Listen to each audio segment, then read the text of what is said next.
Depression দূর করার জন্য আজকে 5টি আমল এবং 5টি দোয়া শেখাতে চাই। এই 5টি আমল ও দোয়া যেই যুবক, যেই নারী, যেই মা, যেই বোন, যেই বাবা, যেই হোক, এই 5টা আমল ও দোয়া যদি কেউ কন্টিনিউ করতে পারে, তার জীবনের দুশ্চিন্তা, ডিপ্রেশন কমাই দিবে একজন। আওয়াজ দিয়ে বলেন সবাই, তিনি কে?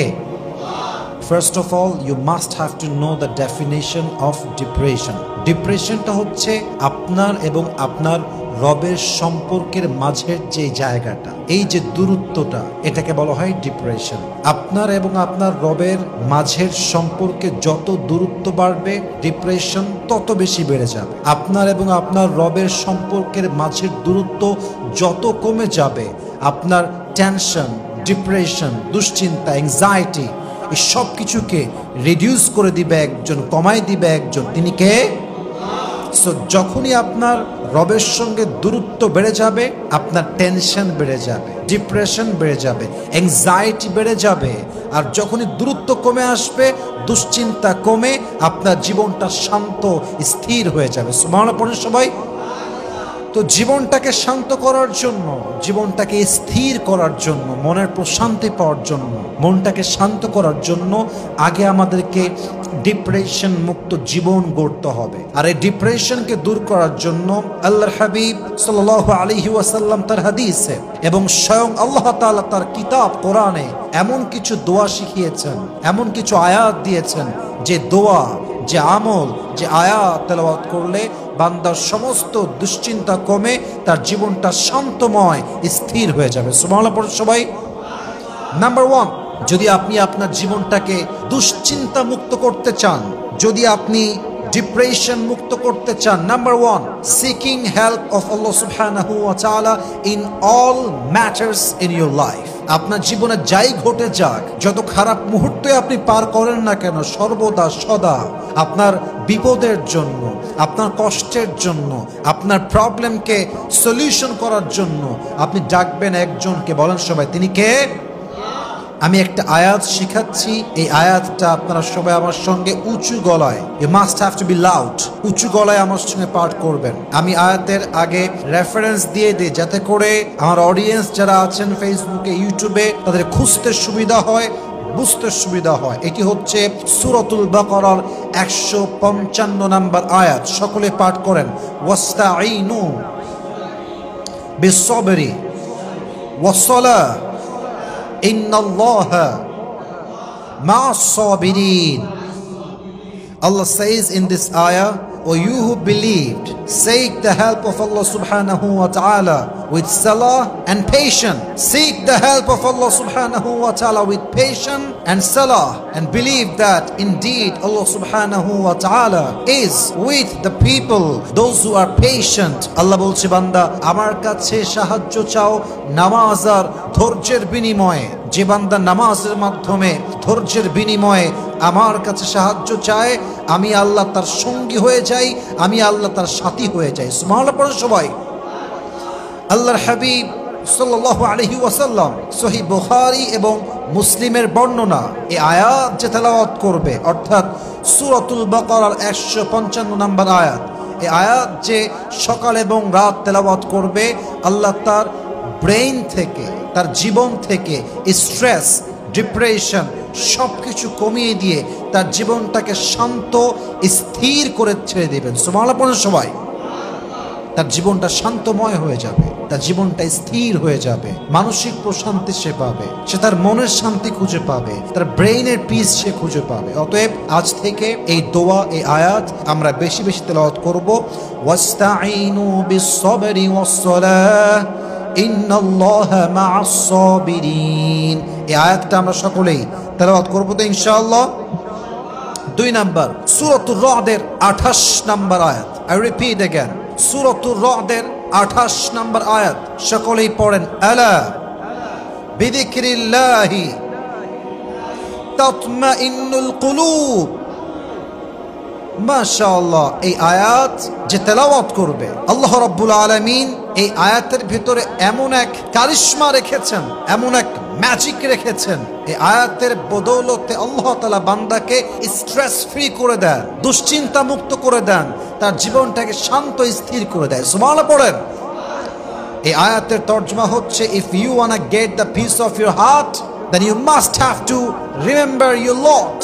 যদি তুমি তোমার মনের প্রশান্তি খুঁজে পেতে চাও, টাকা দিয়ে মনের প্রশান্তি আসবে না, বাড়ি দিয়ে মনের প্রশান্তি আসবে না, দামি নামি খাবার খেয়ে মনের প্রশান্তি পাওয়া যাবে না।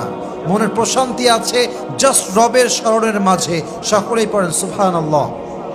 পড়েন সবাই আওয়াজ করে আলহামদুলিল্লাহ। সবাই পড়েন লা ইলাহা ইল্লাল্লাহ। সকলেই পড়েন আল্লাহু আকবার। অতএব সকলেই এই আয়াতটা তেলাওয়াত করবেন, যে আয়াতের মাধ্যমে আল্লাহ তাআলা আপনাকে স্ট্রেস ফ্রি জীবন দান করবে। বলেন সবাই ইনশাআল্লাহ। আর একটি আয়াতের অংশ বিশেষ শিখিয়ে দেই, 4 নম্বর আমল। আগে রেফারেন্স দিয়ে দেই যাতে করে আপনাদের মুখস্থ করতে সুবিধা হয়। সূরাতুল বাকারার 255 নম্বর আয়াত। বলেন সবাই সূরাতুল বাকারার কয়শো 55? 255। আয়াতুল কুরসির একদম ফার্স্ট পার্ট অফ আয়াতুল কুরসি, আল্লাহু লা ইলাহা ইল্লা হুয়াল হাইয়ুল কাইয়্যুম। আল্লাহ ছাড়া উপাসনার যোগ্য কেউ নেই, তিনি জীবিত ও চিরস্থায়ী। আমরা সবাই হলাম অস্থায়ী, চিরস্থায়ী জাস্ট এক সত্তা। তিনি কে? এই আয়াতটা যে তেলাওয়াত করবে, আল্লাহর হাবিব বলেছেন যে সকালে এবং সন্ধ্যায়, ফজরের পরে এবং সন্ধ্যার মাগরিবের নামাজের পরে আয়াতুল কুরসির এই পাঠ তেলাওয়াত করবে, কিংবা পুরো আয়াতুল কুরসি তেলাওয়াত করবে, আল্লাহ তাকে সমস্ত যন্ত্রণার থেকে, কষ্ট থেকে, বিপদ থেকে, মুসিবত থেকে, স্ট্রেস থেকে, ডিপ্রেশন থেকে, অ্যাংজাইটি থেকে, সমস্ত কিছুর থেকে আল্লাহ তাকে ফেরেশতার মাধ্যমে রক্ষা করবে। সুবহানাল্লাহ পড়েন। এটা এমন একটা আমল, এই আমলটা করলে আপনার গার্ড হিসেবে ফেরেশতা নিযুক্ত হয়ে যায়, ঢাল হিসেবে তারা কাজ করে, আপনার গায়ে তারা কোনো আঁচ আসতে দিবে না। সুবহানাল্লাহ পড়েন সবাই। তাহলে 3 নাম্বার আমরা এই আমলটা করব, এই দোয়াটা বেশি বেশি পাঠ করব। 4 নাম্বার, সকলেই পাঠ করেন আমার সাথে, রব্বিশ রাহলি সদরি।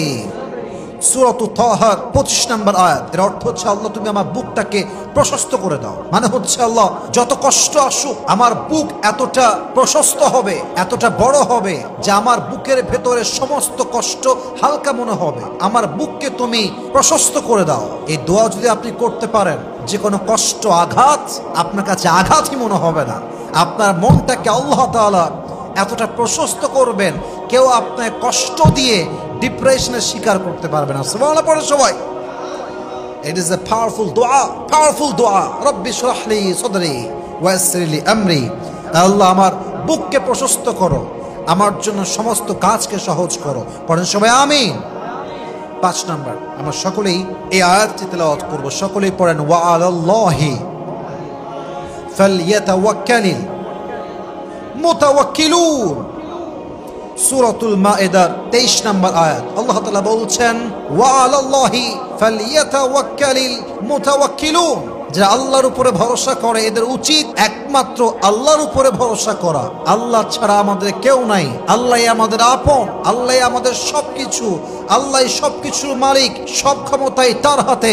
ইভেন এটাও আপনাকে বুঝতে হবে, বিপদে আপদে কষ্টে দুঃখে আপনি জাস্ট পড়বেন হাসবুনাল্লাহু ওয়া নি'মাল ওয়াকিল, আল্লাহ ইজ এনাফ ফর মি, আল্লাহ আমার জন্য যথেষ্ট এবং তিনি আমার সেরা অভিভাবক। বান্দা যদি এই দোয়া পড়তে পারে, এই আয়াত পড়তে পারে, আল্লাহ তাআলা বলছেন আমি বান্দার সমস্ত স্ট্রেস, কষ্ট, ওয়ারিজ, দুশ্চিন্তা, ডিপ্রেশন, অ্যাংজাইটি নিমিষেই দূর করে দিব। সুবহানাল্লাহ পড়ে সবাই। Innallaha yuhibbul mutawakkilin. Allah loves the people, those who put their trust in Allah subhanahu wa ta'ala. আল্লাহ তাদেরকে বড্ড ভালোবাসেন যারা তাদের সুখে দুঃখে ভরসা করে একজনকে আওয়াজ দিয়ে বলেন সবাই তিনি কে। এবং সবসময় মাথায় রাখবেন, এই দিন আসল দিন নয়। যেমন ভাবে রাতের পরে দিন আসে, ঠিক তেমনি ভাবে দুঃখের পরে সুখের দিন আপনাকে দিবে একজন, তিনি কে? আল্লামা ইকবাল খুব সুন্দর করে লিখেছেন, गम के बाद खुशी जरूर आती है और ये खुशी रब के तरफ से ही आती है। हर रात के बाद दिन की रोशनी छा जाती है, सब्र करने वालों को नेमत मिल ही जाती है। और याद रखना, चाहे जो भी हो जाए तुम्हारी जिंदगी में, हर चीज को अल्लाह पर छोड़ना सीखो और याद रखो जो अल्लाह पर सब कुछ छोड़ता है अल्लाह उसके लिए काफी हो जाता है। सुभान अल्लाह पढ़ो सबाई। অতএব আজ থেকে ডিপ্রেশন আসলে, কষ্ট আসলে, দুঃখ আসলে ভেঙে পড়ার কিছু নেই। আজ থেকে আমি স্ট্রং হব। আমার কষ্ট দুঃখ আল্লাহ আমাকে ভাঙার জন্য দেয় নাই, আল্লাহ আমাকে গড়ার জন্য দিয়েছে। আমার কষ্ট আমাকে ভেঙে চুরে চূর্ণ বিচূর্ণ করার জন্য আসে নাই। আমার কষ্ট আমার কাছে এসেছে আমাকে রিবিল্ড করতে। I have to start from the beginning, I have to redo everything all over again. যা হয়ে গেছে হয়ে গেছে, কোনো ভয় নাই, কোনো টেনশন নাই। আধারে ভয় পেও না, আলো আছে আড়ালে, অন্ধকার পালিয়ে যাবে তুমি উঠে দাঁড়ালে। ঠিক কিনা বলেন? আমাকে আবার শুরু করতে হবে, আমাকে আবার দাঁড়াতে হবে এবং আমার ভরসা রাখতে হবে এক সত্তার উপরে। বলেন সবাই, তিনি কে? অতএব আজ থেকে don't feel worry, don't be depressed, never lose hope and never be frustrated. হতাশ হবেন না, নিরাশ হবেন না। এই 5টা আমল আর 5টা দোয়া করবেন। আল্লাহ আমাদের সবাইকে এই আমলগুলো, এই দোয়াগুলো পরিপূর্ণভাবে আমাদের জীবনে অ্যাপ্লাই করার তৌফিক দান করুক। পড়েন সবাই আমিন।